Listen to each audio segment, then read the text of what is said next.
अस्सलामुअलैकुम वरहमतुल्लाहि वबरकातुहू। My all dear listeners, आज हम एक नया सब्जेक्ट स्टार्ट करने वाले हैं जिसका नाम है पीपीसी। आप सबने सुना होगा, पर ये नहीं सुना होगा कि इस पीपीसी की हिस्ट्री क्या है और ये पीपीसी होता क्या है, उसकी डेफिनेशन क्या है। आज हम इस सब को समझने की कोशिश करेंगे इस लेक्चर के अंदर। Let's begin. यहाँ पर मैंने लिखा हुआ है पीपीसी। पीपीसी का फुल फॉर्म होता है पाकिस्तान पीनल कोड। इस Pakistan penal code word by word समझने की कोशिश करेंगे। पहला वर्ड है पाकिस्तान। पाकिस्तान का मतलब क्या? ला इलाहा इल्लल्लाह, आप सबको पता है कि ये एक कंट्री है। उसके बाद वर्ड आता है पीनल। पीनल ये जो वर्ड है ये हमने ड्राइव किया हुआ है पेनल्टी से। पेनल्टी का मतलब होता है सज़ा। तो यहाँ से हमें पता चलता है पीपीसी के अंदर क्या लिखी होती हैं, सज़ाएँ लिखी होती हैं, जुराइम की सज़ा लिखी होती है। उसके बाद नेक्स्ट वर्ड है कोड। कोड क्या होता है? यानी ऐसा लॉ जो लेजिस्लेचर से पास किया गया हो, उसको नंबरिंग दी गई हो, कोड दिया गया हो, उसे हम क्या कहते हैं? कोड कहते हैं। आप सिंपल वर्ड में कह सकते हैं any law passed by legislature is called code. I hope clear हो गया होगा। अब हम थोड़ी इसकी हिस्ट्री जानने की कोशिश करते हैं। ये कब बना, किसने बनाया? It was made by British government. आप सबको पता होना चाहिए सबसे पहले ये किसने बनाने की कोशिश की थी, बल्कि बनाने की कोशिश का बनाया किसने था? ब्रिटिश गवर्नमेंट ने। आप सब ये पूछने की कोशिश करेंगे ये पाकिस्तान में ब्रिटिश गवर्नमेंट कहाँ से आई? अरे भाई, आप सबको पता होगा कि हम जो हैं सब कॉन्टिनेंट वाले, वो पहले ब्रिटिश के अंडर हुआ करते थे।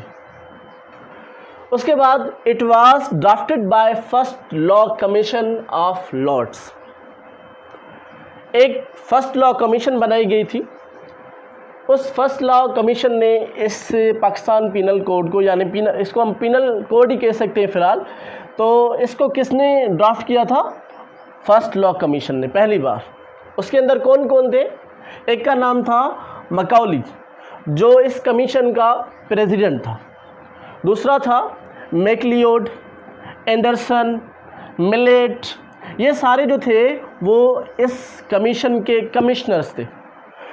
इसका मतलब ये है कि ये जो था इस सारी कमीशन का हेड था, और ये देखभाल, यानी कौन सा काम हो रहा है और आज कितना काम हो गया है, ये सारा इस कमीशन का काम हुआ करता था। फिर उसके बाद फाइनलाइज होके प्रेसिडेंट के पास ये चला जाता था। दूसरी पॉइंट है the code was submitted to the governor general of India in council 1837। एक इंडिया इन काउंसिल बनाई गई थी। उसके बाद इन्होंने क्या किया? इस कोड को सबमिट कर दिया इस इंडिया इन काउंसिल को। कब किया? 1837 के अंदर। उसके बाद जो है it underwent further revision at the hands of sir Barnes Peacock, sir JW Colvile and several others. उसके बाद इंडिया इन काउंसिल 1837 में इनको हैंड ओवर किया था। फिर उसने क्या किया? उसको चेक करके फिर इन लोगों को दिया, सर बार्नेस पीकॉक को, सर JW कोलविल को, और बहुत सारे और भी थे जिनको दिया गया कि आप इस कोड की रिवीजन करें।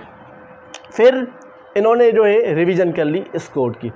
It was compiled in 1850। उसके बाद इस कोड को तरतीब दी गई, नंबरिंग दी गई, first section, second section, third section. फिर उसके बाद ये कब दी गई? ये 1850 के अंदर जो है इसको कंपाइल किया गया। उसके बाद it was presented to the legislative council in 1856। ये सब कुछ करके फिर एक लेजिस्लेटिव काउंसिल हुआ करती थी, उसको जो है इन्होंने प्रेजेंट किया ये कोड। उसके बाद जो है वहाँ पर डिबेट हुई, उसके बाद उस पर वोटिंग हुई। उसके बाद जो है अक्टूबर 6, 1860 के अंदर जो है ये इस लॉ को लेजिस्लेटिव काउंसिल से पास किया गया। Date of operation of court जो इस कोड की है, यानी ये प्रॉपर तरह से जिस तारीख को इनेक्ट किया गया था वो है 1 जनवरी 1862। हम जानने की कोशिश करेंगे कि लॉ के पर्पस क्या होते हैं। वैसे तो एक लॉ के बहुत सारे पर्पसेस होते हैं, पर यहाँ पर दो मेजर ऑब्जेक्ट्स जो होते हैं, जो दो मेजर मकासद होते हैं लॉ के, वो मैं आपको बताने जा रहा हूँ।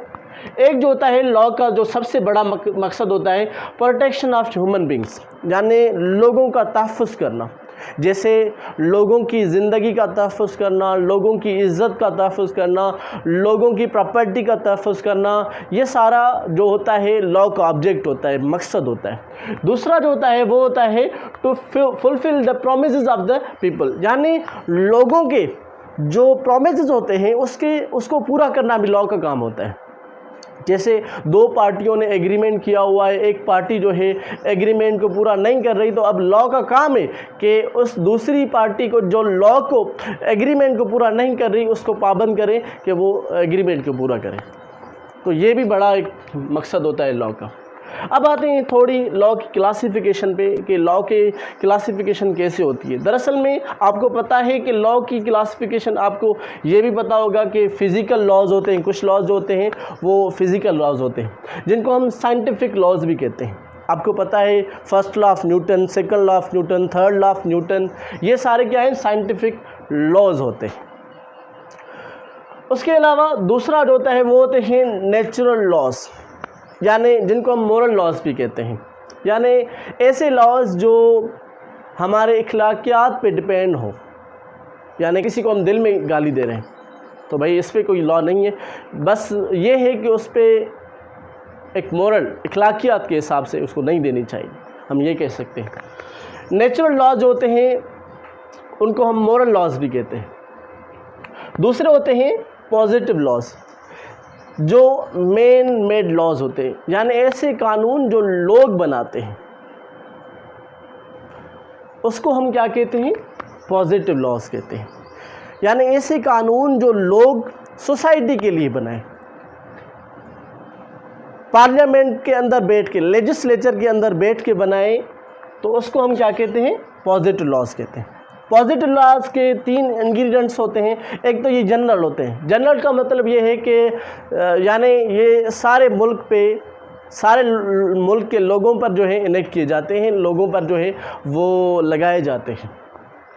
दूसरा मेड बाय सोवरन, यानी ये जो पॉजिटिव लॉज होते हैं ये सोवरन के थ्रू बनाए जाते हैं, सोवरन ही इनको बनाता है। यानी जो मुल्क के अंदर सबसे बड़ा ताकतवर होता है वही ये लॉज बनाता है। आप सबको पता है कि हमारे पाकिस्तान में जो सोवरन है वो हमारी पार्लियामेंट है, तो वही लॉज बनाती है। उसके अलावा ये लॉज बैक्ड बाय सैंक्शन होते हैं। अगर इन लॉज को कोई फॉलो नहीं कर रहा तो इस पर सज़ा दी जाती है। आई होप क्लियर हो गया। अब आते हैं पॉजिटिव लॉज की भी 2 मेन कैटेगरीज होती हैं। एक होती है नेशनल लॉ, या जिसको हम म्यूनसिपल लॉज भी कहते हैं या डोमेस्टिक लॉज भी कहते हैं। दूसरी होती है इंटरनेशनल लॉज, बैनुल अक़वामी कवानीन। नेशनल लॉ जिनको हम म्यूनसिपल लॉज भी कहते हैं या डोमेस्टिक लॉज, यानी जो मुल्की कवानीन होते हैं, उसकी 2 कैटेगरीज होती हैं। एक को हम कहते हैं क्रिमिनल लॉज, दूसरे को हम कहते हैं सिविल लॉज। अब सिविल लॉ, क्रिमिनल लॉज क्या होते हैं, थोड़ा इसको डिफाइन कर लेते हैं यहाँ पर। Criminal laws defines crime, punishment of crime and procedure. यानी क्रिमिनल लॉज जो होते हैं सबसे पहले तो वो क्राइम को डिफाइन करते हैं, क्या कि कौन सी चीज़ क्राइम है और कौन सी चीज़ क्राइम नहीं है। ये कहाँ पर लिखा होता है, क्रिमिनल लॉज में लिखा होता है। उसके अलावा उस क्राइम की पनिशमेंट इस बंदे को क्या मिलेगी ये भी कौन डिफाइन करता है, क्रिमिनल लॉज ही डिफाइन करते हैं।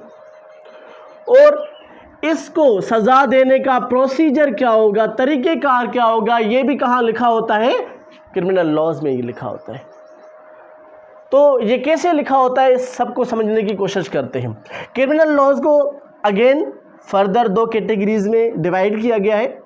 एक को कहा गया है पाकिस्तान पिनल कोड यानी पीपीसी, और दूसरे को कहा गया है क्रिमिनल प्रोसीजर कोड, जिसको हम सीआरपीसी कहते हैं। अब पाकिस्तान पिनल कोड क्या होता है, it defines crime, punishment of crime. इसमें क्या होता है, दरअसल में क्राइम की डेफिनेशन लिखी होती है और पनिशमेंट की डेफिनेशन लिखी होती है। यानी एक बंदे ने क्राइम कमिट किया है उसको वो क्राइम जो है वो क्राइम है या नहीं है ये कहाँ लिखा होगा, पीपीसी के अंदर लिखा होगा। उसके अलावा उसकी सज़ा क्या है उस क्राइम की, ये भी कहाँ लिखा होगा, ये भी पीपीसी के अंदर लिखा होगा, पाकिस्तान पीनल कोड के अंदर। अच्छा, अब आता है उसको सज़ा देने का प्रोसीजर क्या होगा, तरीक़ेकार क्या होगा, ये आपके सीआरपीसी में लिखा होता है always, the procedure to punish the criminals. यानी सीआरपीसी के अंदर एक तरीक़ेकार लिखा होता है कि उसको अब सज़ा कैसे देनी है, ये कहाँ लिखा होगा, सीआरपीसी के अंदर। आई होप बात आपको समझ में आ गई होगी कि भाई क्राइम जो है डिफाइन कहाँ होगा, पीपीसी के अंदर। पनिशमेंट कहाँ डिफाइंड होगी, पीपीसी के अंदर। जो क्रिमिनल है उसको सज़ा कैसे देनी है ये सीआरपीसी में लिखा होगा। ये हो गया। अब एक बात आपसे पूछना चाहूँगा, आप सबसे सवाल है मेरा कि क्राइम क्या होता है। हमने सारी ज़िंदगी जो है क्राइम क्राइम क्राइम तो किया है, पर हमें पता नहीं होता कि क्राइम होता क्या है। यकीन माने आज हम इस लेक्चर के अंदर क्राइम को बहुत अच्छे से समझने की कोशिश करेंगे। मेरे प्यारे दोस्तों, जो भी चीज़ पीपीसी के अंदर लिखी गई है कि भाई ये ना करें, अगर करेंगे तो ये आपका क्राइम, यानी कोई आम बंदा क्राइम को डिफाइन नहीं कर सकता। क्राइम को हमेशा डिफाइन कौन करेगा, स्टेट यानी मुल्क, कंट्री करेगा। आसान लफ्ज़ों में कहना चाहूँगा, जिस भी चीज़ को स्टेट क्राइम डिक्लेयर कर दे उसको हम क्राइम कहेंगे। फॉर सपोज़ मैं आपको एक मिसाल दे रहा हूँ कि आज स्टेट जो है वो एक कानून पास कर दे कि भाई औरतों को बिना पर्दे बाहर नहीं निकलना, अगर निकलेंगे तो वो सज़ा की हकदार बनेगी। तो अब कोई भी औरत पर्दे के अलावा बाहर निकल रही है तो यानी वो क्राइम कर रही है। क्राइम हमेशा डिफाइन कौन करता है, स्टेट करती है। क्या चीज़ क्राइम है क्या चीज़ क्राइम नहीं है ये स्टेट डिफाइन करती है। ये कहाँ लिखा होता है, ये पीपीसी के अंदर लिखा होता है। तो इसलिए मैंने क्राइम की डेफिनेशन से लिखी हुई है छोटी छोटी से, जो आप समझ भी पाए। Criminal law defines the crime. सबसे पहले आपको ये बात जानने की कोशिश करें कि भाई कोई बंदा, एक बंदा, आम बंदा नहीं डिफाइन कर सकता कि क्राइम क्या होता है। क्राइम हमेशा क्रिमिनल लॉ में डिफाइन हुआ होता है। दूसरी definition, crime is an action which is against the criminal law. यानी क्राइम एक एक्शन होता है, कोई भी एक्शन जो क्रिमिनल लॉ के अगेंस्ट हो, उसके खिलाफ हो, तो उसको हम क्या कहेंगे, क्राइम कहेंगे। Crime is violation of criminal law. यानी क्राइम जो है वो वायलेशन है क्रिमिनल लॉ की। जैसे मिसाल, आपको क्रिमिनल लॉ में कहा गया है कि भाई आप किसी का कत्ल ना करें, आप कर रहे हैं तो ये एक क्राइम हो गया आपसे। दो वर्ड आपको समझा देता हूँ यहाँ पर इस लेक्चर के अंदर। एक होता है एक्ट, दूसरा होता है ओमिशन। एक्ट वो होता है जाने लॉ आपको कहे कि आप ये काम करें और आप नहीं कर रहे, इट मीन्स आपने जो है वो क्राइम कर दिया। दूसरी होती है ओमिशन। लॉ आपको कह रहा है ना करें, यानी आपके ऊपर ना करने की ड्यूटी है और फिर आप कर रहे हैं तो ये आपने ओमिशन कर दी। आप किसी का कत्ल ना करें फिर भी आप कर रहे हैं, यानी आपने क्या कर दी, ओमिशन कर दी। अब एक और last definition, crime is that which is written in PPC. तो लास्टली आपको ये बात आपको जहन में रखनी पड़ेगी कि कोई भी आम बंदा क्राइम को डिफाइन नहीं कर सकता। क्या चीज़ क्राइम है क्या चीज़ क्राइम नहीं है, ये सिर्फ और सिर्फ स्टेट ही डिफाइन कर सकती है। आज का ये लेक्चर आपने सुना, आई होप आपने एंजॉय किया होगा। इंशाल्लाह हम अगले लेक्चर में बहुत सारी चीज़ें और लेके आएंगे कि भाई एक्टस रिया क्या होती है, मेंस रिया क्या होती है, उसके कितने टाइप्स होते हैं, ये सब कुछ जानने की कोशिश करेंगे। हम कोशिश करेंगे कि इस कोर्स के अंदर आपको पीपीसी पढ़ा के फिर छोड़ें। Thank you very much, take care, जज़ाकल्लाह खैरन कसीरा।